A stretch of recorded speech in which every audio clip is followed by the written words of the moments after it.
coffee was traded as a commodity around the world. So filling containers, ships, and forward contracts you can trade on the stock exchange. And that doesn't really fit for a product with so much variety.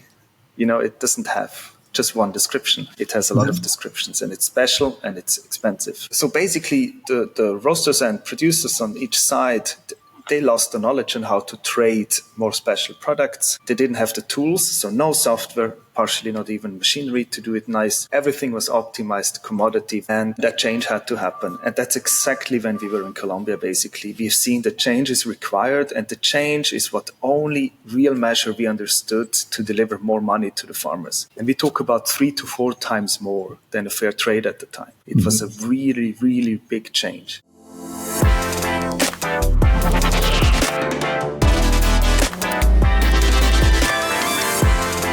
Welcome to the EU Startups Podcast.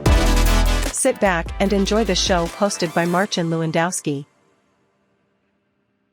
Hi everyone, this is Marcin Lewandowski and you're listening to the EU Startups Podcast. Today I'm with Andreas Idl, CEO and co-founder of Cropster, the invisible software powering specialty coffees rice. From a spark in South America to a platform trusted by world champions, Cropster turns craft into data-driven consistency. They just acquired FireScope, and they are not done. Andreas, welcome to the show. It's such a pleasure to have you here. Thank you. It's so nice to be here. Really lovely. Amazing. So Andreas, I know that you are on holiday right now, so we're gonna. I hope this is gonna be still a nice conversation for you. So even though you're already entertained in your swimming pool and stuff, this is gonna be even a valuable addition to it. And I would like to start this conversation from just asking you, who is Andreas? For those who don't know you, maybe you can tell us more about yourself and what is Cropster. How did you actually get started? So I'm originally a computer scientist or an engineer.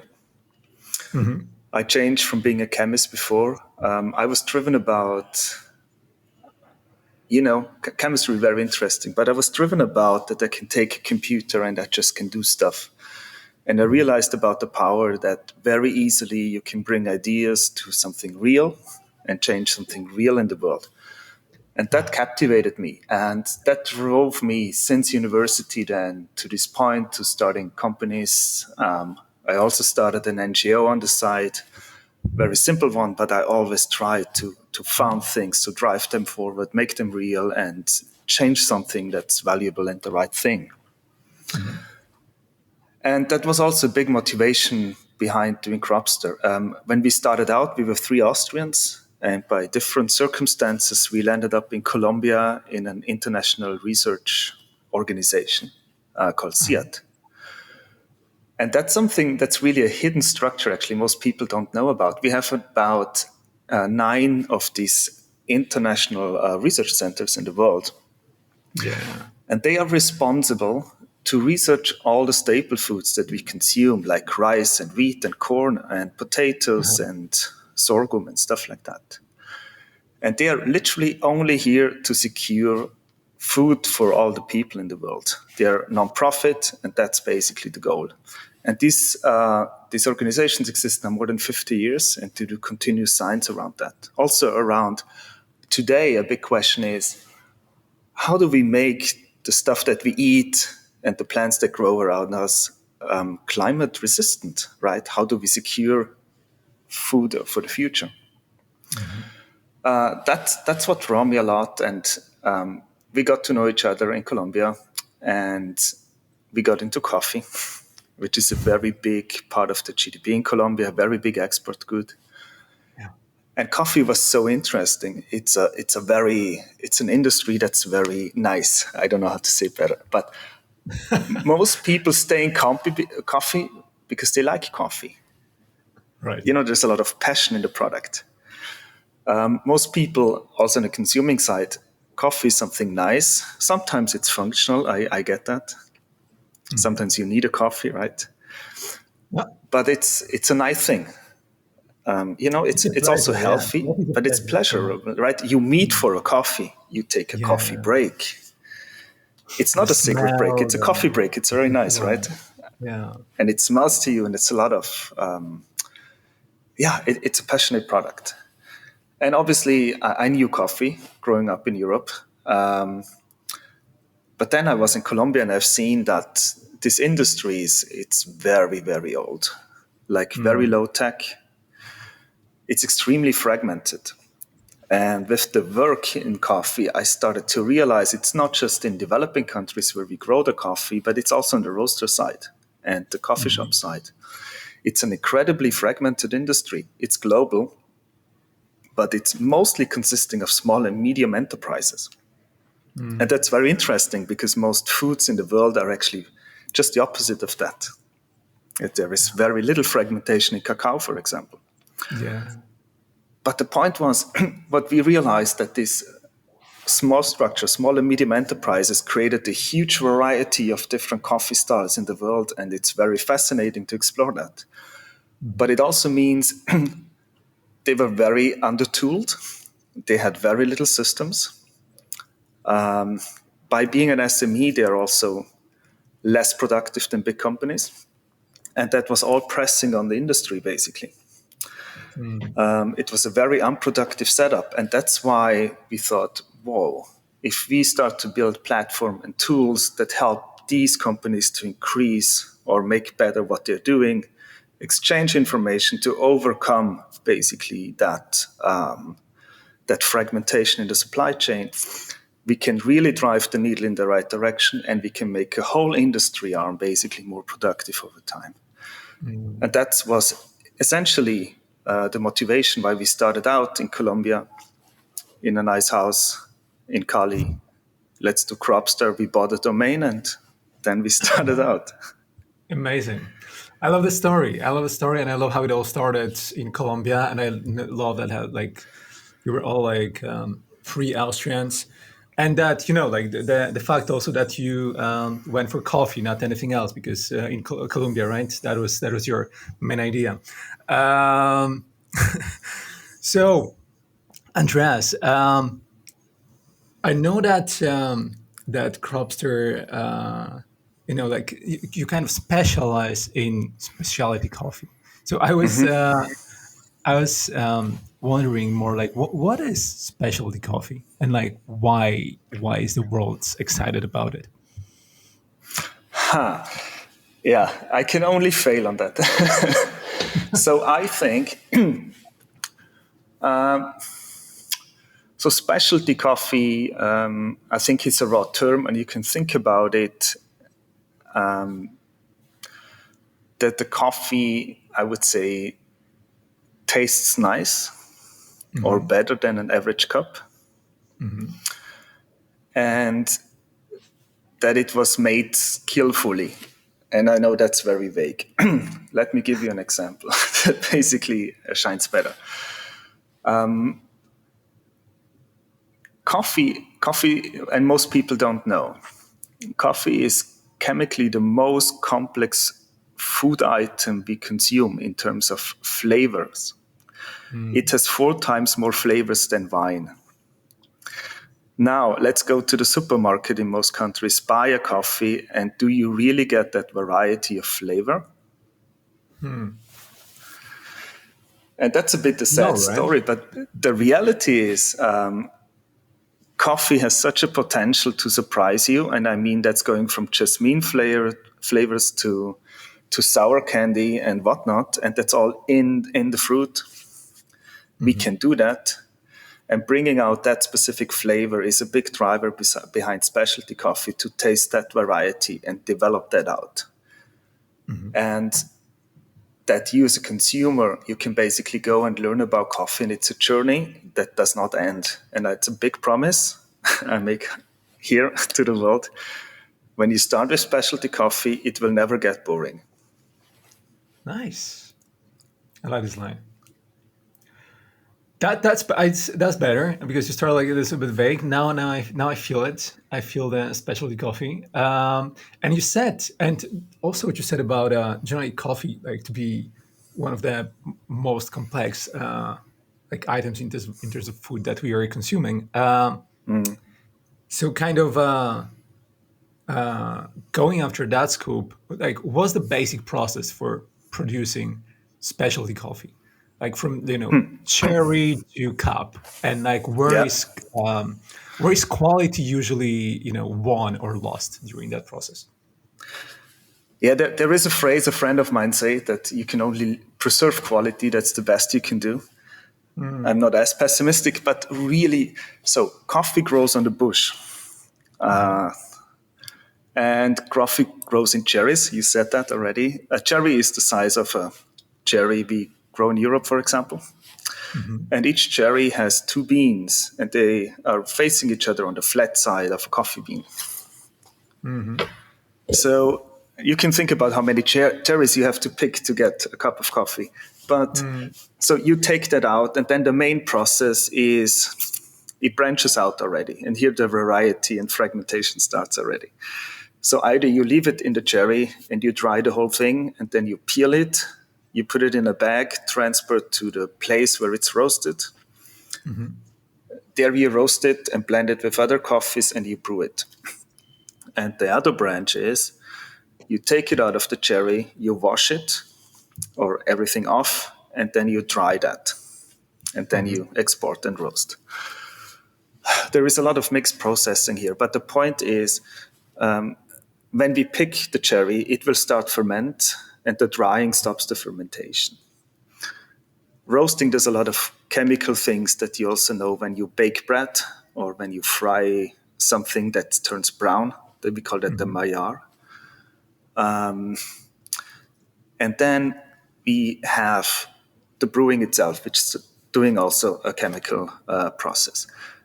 If you think about what kind of foods that you consume and that have a non-flat flavor or great flavor, that may be a bread crust, that may be all the alcohols that we have, all the teas that we have, kombuchas, and all of them are either have a huge part in fermentation or they have a Maillard reaction or both in it. Literally very little products exist that have it out of the box. And coffee has both in a very, very rich way on this very complex chemistry, and that creates all that flavor. So coming back to your question, so many people touch the coffee through the supply chain and make it happen. There is not one way to make it great. The ideal scenario is to harvest the coffee, understand what it is, and process it in the best way to preserve its unique terroir and its unique flavor.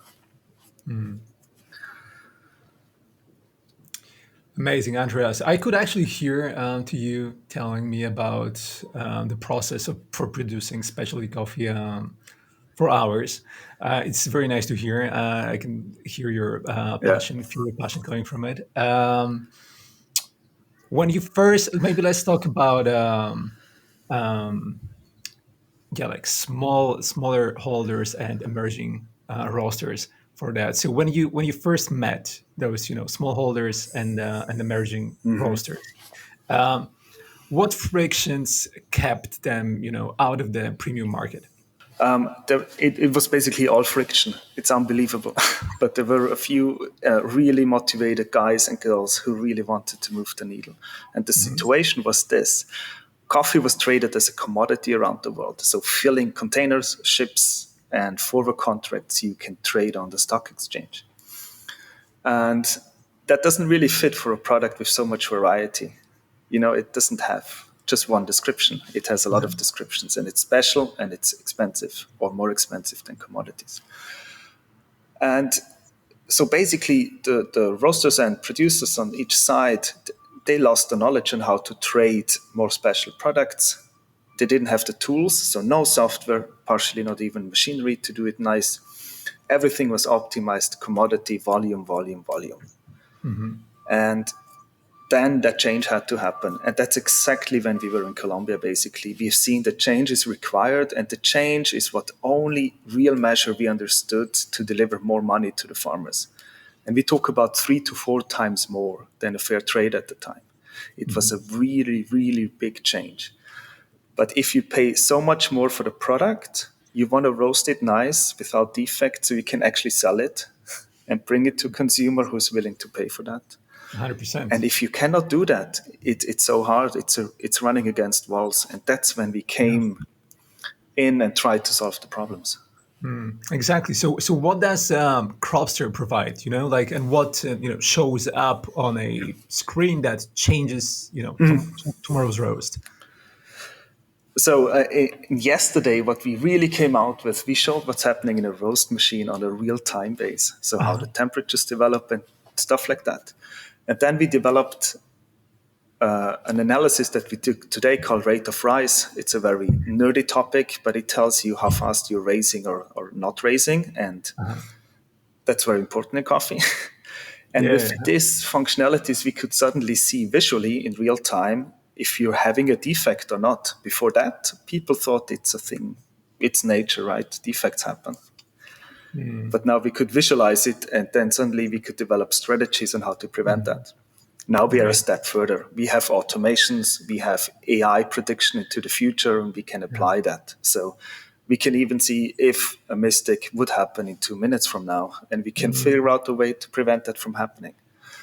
That changes a lot. Yeah. Yeah, in terms of like everything, also in terms of waste, right? And waste is an outcome, right? Waste happens when you don't deliver what you need to do. Exactly. And that was a big thing in coffee. Yeah, absolutely. Andreas, World Coffee Roasting Champions use Cropster. That was like a long line. Most of them, yes. Nice. That's how you get it, actually. Yeah. Awesome. What are they doing differently? And like, what can any roaster copy on Monday? Yeah, I mean, first they use Cropster, right? So you can have that on Monday. I promise we will set it up till next Monday. All good. No problem. I know a few also personally, and I know people who won. It is a lot of dedication. You want to, it doesn't happen by chance. Most of them are very data-driven. So they iteratively improve over time, and that's how also they use Cropster. It's not just having the real-time support, but really they use the data and report and learn over time for marginal gains at the end of the day to be better and better. And better means better quality, very high consistently. If you're not consistent, you have no quality and you have a waste. And these are people who do it. You might know James Hoffman from YouTube. Yeah, it's a coffee channel. He's one of the former world champions. He has a roastery Square Mile Coffee. It's one of our first customers in Europe, and they take that very seriously. The whole company is very, very focused on delivering high value coffee to the customers, and they do it again and again. You can just go on the website, order a coffee. It will be nice, and I know how hard that is. It's amazing. Andreas, when you were telling me all these things, I was just having in mind like the tour that I recently had with my wife and kid in a vineyard that we went to, and how vineyards like generally how they operate and how everything is done. How much it changed and how much they had to adapt given the changing climate. And is there like, can you have a similar experience when it comes to coffee? Like, I mean, in a way that can you go and like see the process of coffee making, see like where it happens, and like do people organize something like that? Yes. In most cities, some roasters offer visitor days, or you can also then taste different coffees and see the variety that exists. Yeah. The difference to the vineyard, actually, is the coffee might have grown one in Honduras, one in Kenya, and one in Ethiopia. That's then in the roastery, for example, in Berlin, that you can taste. So, and that also adds to the complexity, right? We need the platform above connecting these points. Otherwise, you don't get it. In a vineyard, it's next to you, the farm. You can go there anytime. Right. But it's possible. So many roasters call that public or open cupping. cupping is the term we use for tasting coffees because it's in a cup. And Right. that's a good start Also, to like dig in, I would say. how much coffee? Like you shouldn't be tasting too much coffee. No, it's not. It's not gonna. Like how much coffee There can is you no taste? limit. No, there is no such thing as good enough coffee. Too much Yeah, coffee, I think. nice. But what's your heart gonna tell you about it? Will the heart agree? And your BP? Absolutely. No.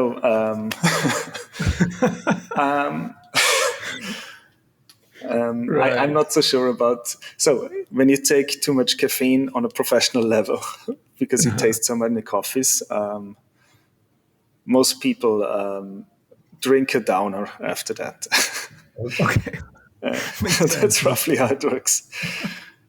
No, you can have too much caffeine, but I think the levels of too much caffeine, it's very high. Okay. And I think we overstate that a bit Okay. generally. Okay. Overall, How no, much, how I much have coffee to do you also drink say per day? Andreas, how much coffee? But this would be one of six the main cups. questions. Six Six cups. cups. Okay. Okay. I could relocate to Finland, actually, I think. That's where the highest per capita consumption is. Nice. No, I think we did a lot of more research on coffee in the last years. And the nice thing, so it's relatively safe. What I mean with that, it's relatively healthy. It's not unhealthy, at least. Okay. And if you think about, when you drink coffee, it's like a full drink, right? It doesn't taste empty. Yeah.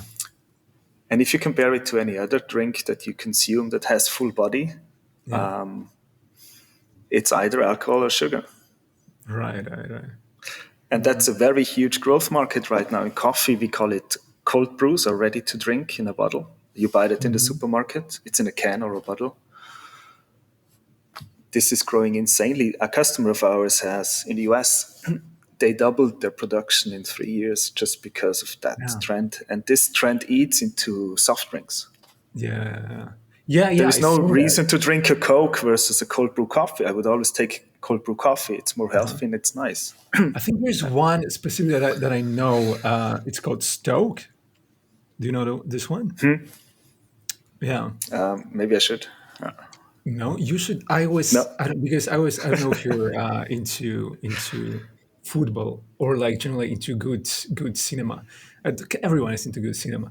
Like there is this documentary called Welcome to Wrexham, and it's produced by Ryan Reynolds and Rob McElhenney, and because they bought like second oldest football club in the history in the world, and it's Yeah. Wales, and it's in Wrexham, in Wales, and.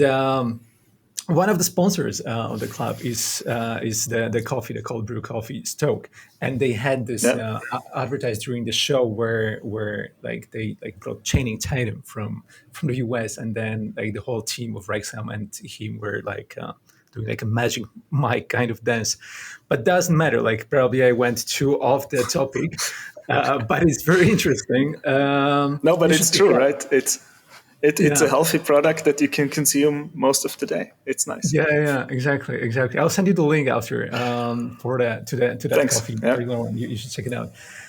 Anyways, getting back to our conversation here. Yeah. Why have you like why? So yeah, I wanted to talk about FireScope and like your recent acquisition. Why have you acquired FireScope, and like what pain disappears for roasters and cafes? So I think we talked a lot about coffee and very little about the market. That's my bad. Right, I need right. to bring that in here a bit. So although coffee is very fragmented, it's also in Asia a lot. And sometimes we don't see that in Europe, but Asia is the strongest growth market in coffee. And we have a few countries which are today heavy coffee drinkers. That's Korea and that's Japan. They have a very long coffee history in the meantime, so many decades long. And out of that, we see growth in China, Taiwan, and Southeast Asia. Indonesia is a big coffee consumption country too. And these are one of the biggest countries in the world. And suddenly they drink more and more coffees, usually in cities How where is people India on live. coffee? India is starting right now. It's insane, actually.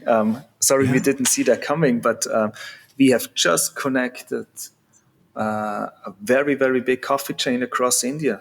We're setting up all their coffee shops for better brew control of Okay. all the Nice. cities. It's insane. The growth rate is insane. Amazing. I'm asking because my But wife is from India, so like the whole family okay. lives in India. So and she loves coffee. So and they all drink coffee. So I was just interested because you didn't name India in all those countries that you were mentioning. So like, No, that's true. But India is very, very new to the game.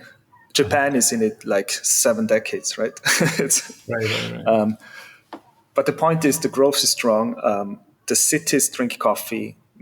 More middle class means more coffee consumption. And we see that a lot. We see that customers coming to Cropster. But FireScope is a Korean company, and they focused on on some very small roasters that we typically don't have in Europe, because your coffee production or your productive, a professional journey in coffee starts a bit smaller than in Europe. That has a few reasons for that, but typically it's smaller, and we never really made a product for that size. And FireScope has one for that size. And what we do now, we bring FireScope and our roast product together. So FireScope becomes the smallest tool, and we grow from there into the Cropster portfolio over time. And what we gain about that, we get now a nice office in Seoul. We get another 3,000 customers into our customer rooster, basically. Amazing. Mm. And we are in the market where it currently happens. And we have a more complete portfolio. And that's very nice going forward. And we look to grow that from East Asia and Southeast Asia. Nice. Andreas, is there a deep sky bag? What's happening there? I think, no, it's a bus go. It's forward now. It's gone. Okay, Sorry, okay. sorry. So It's funny. sorry for that. Yeah. No worries. It's fun. It's a part of the podcast. Andreas, so yeah, because you mentioned all those markets, all those people involved, and like these huge numbers. And so this kind of led me to like another point that I had of discussion that I want to mention here. Like I know that you are a lot also about fair access. Um, so I was wondering, how does your data, help farmers and roasters earn better pricing and longer relationships? Absolutely true. It's not what I believe. It's my motivation. When we do Cropster, we want to do it right. It's fluffy, but when you make a tool, you have several use of a tool, and we need to make it in the right way. That's the motivation. um, when we provide service, we want to do it in the right way. Okay, so how does it concretely help?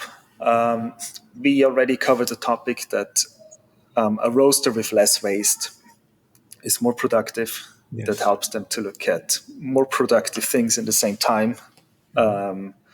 Less money lost as well. With our roasting tool over time, we were able to make roasting times shorter. So instead of 60 minutes, we are now more closer to 30 minutes, for example. That saves a lot of gas. It also saves you time throughout the day. You can roast a batch more in the same time. But you see accumulating effects, basically less waste, less CO2 or less gas use. That helps you to be on the right side, on the productivity and on the ecological side or sustainability. On the farmer side, it looks a bit different. We help farmers or farmer communities, it's usually cooperatives. When all the harvests come in, they need to categorize them well. That means tasting and analyzing coffees. We have the tools for that. Because a roaster in Japan will buy a very different coffee than a roaster in Norway.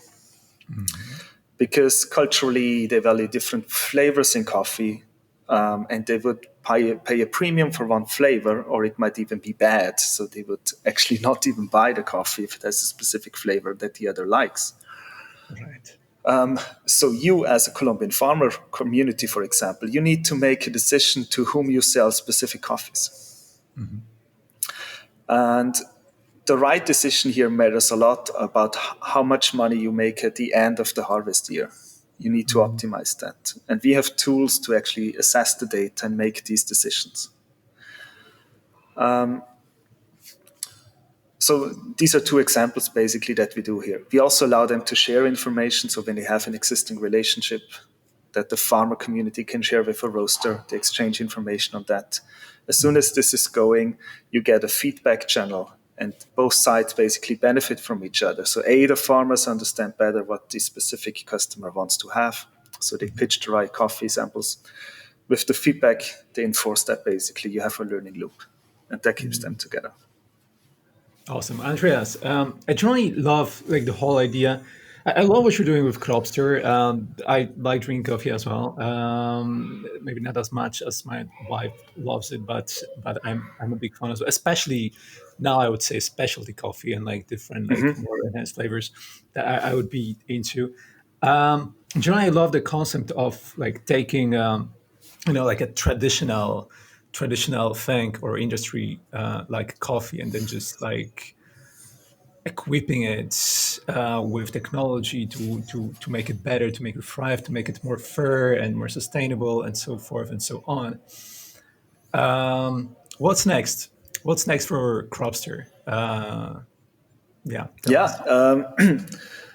So last year we got Verdane as a big investor on board. That gave us new capabilities. So right now we are working on our own to complete our platform that spans across the whole coffee vertical. There's still some gaps to fill. We are actively working. So the coffee platform. So we do our own stuff, and a big emphasis is also on further acquisitions down the road. We are in talks with other parties. We hope to announce a new deal in the next few months, actually. But the goal is having the platform as soon as possible and launch that globally. And for that, we do what it needs to be done, very pragmatically. Amazing. I wish you all the best and good luck with this. It sounds amazing. Thanks. I might need it. Let's see. Andreas, this is the time during the podcast that I usually play a little game with my guests. It's Alrighty. Yeah. Rapid fire that I shoot fast questions for you, give me fast answers. Are you up for playing? Absolutely. All in. All right. Let's go. Do you eat a cup of coffee before? No, we don't have time for that. But amazing. I would love to also try some of the coffees that you guys are into someday, by the way. I send you a bag after that. Nice. Yeah, let's do that. Thank you. Andreas, a roasting myth you'd retire.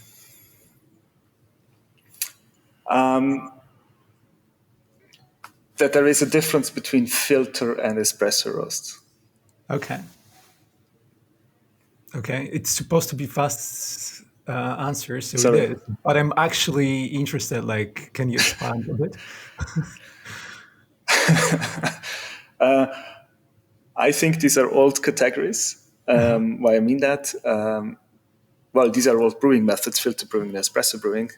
We try to roast optimize for one or the other, which I think makes sense. But I think how we brew coffee is also changing a lot now. There's a lot of tech coming up. So you cannot just say there's two categories. I think this is broader. Okay. And the thinking about how to really roast to get a good extraction, which is what you want in a nutshell, will change because of that. And the sooner we start to think about it differently, the sooner you will be ready for that. Nice. Okay, I promise from now on only fast questions, fast answer. But this was nice. Okay. I was generally interested. What do you mean? Andreas, feature customers. So one feature customers ask for before they need it. They asked it before they need it? Yeah, they asked before they need it. They did before they... Yeah, they want it before like they actually need it. I don't know. Like, is there a feature Yes, that I think. customers? Yes, Mhm. I go back to the Toretto fries. We Okay. had some people that played around, and it made no sense. We Uh-huh. added it, and we did it in a wrong way, or in a way that they didn't think it was right. But it Uh-huh. suddenly developed all of that features about no defects anymore. All right. All right. Great. Another one. Favorite under the radar, origin or variety?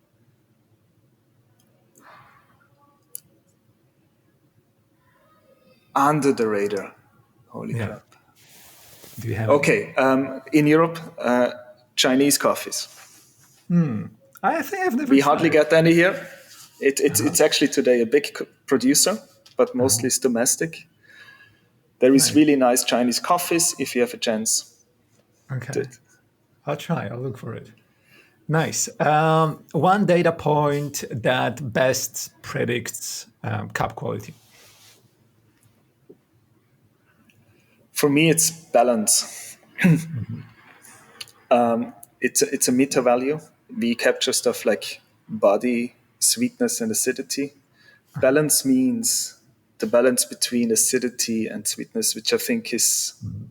the most important for me. Nice. Sounds good. Like us in coffee, as in life, the Balance is the balance is game. what we need. Balance is the name of the game. Exactly. Andrea, most common roastery mistake at scale.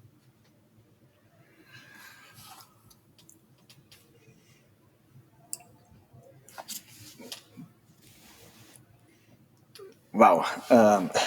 Really, most common roastery defect on scale.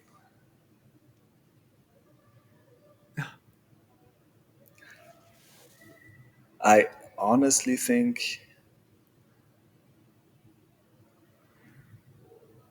it's about focusing too much on coffee because it's so passionate Uh huh. Okay. and look more systemically at the business in return. I think that should Mm, be also in balance. okay. So we come back to the balance. But on the other hand, Yeah. like you want to focus on the coffee. That's coffee is what you're in for. And but yeah, I Yeah, can but imagine. coffee, Yeah. all complex systems tend for nerds to Right. be a rabbit hole, and I know it applies to me in life. So that's the whole thing. So you have to automate the whole system for the people so they can actually focus on their coffee, and We they need to don't. simplify it. We need to Yeah. simplify it so you Yeah. can focus on that. Yeah. Nice. Okay, last one, Andreas. Yeah. Finish this sentence. Great coffee equals. My life driver. Nice. Amazing. Thank you so Sorry much. about I love it. Andreas, thanks so much for joining us on the show today. I loved this conversation. It was so much fun. I had so much fun and so insightful as well. I think people love it and will learn so much about coffee that they actually drink every day, and maybe people don't even know what is it all about. But thank you again, and I hope to meet you sometime in person, whether it's in Austria, maybe for some skiing, or Barcelona. Also, you're welcome to Barcelona anytime. Oh, welcome to Barcelona, by the way. Oh, you are Anyway, nice. So that's yeah, off the record. let's Let's arrange talk that. later. Yeah, Let's yeah, arrange that. nice, Oh, amazing. you have so good coffee shops in Barcelona as well. Oh man, Yes. that's Ah. that's really nice. Anyway, thanks for having me. Also, I really enjoyed it.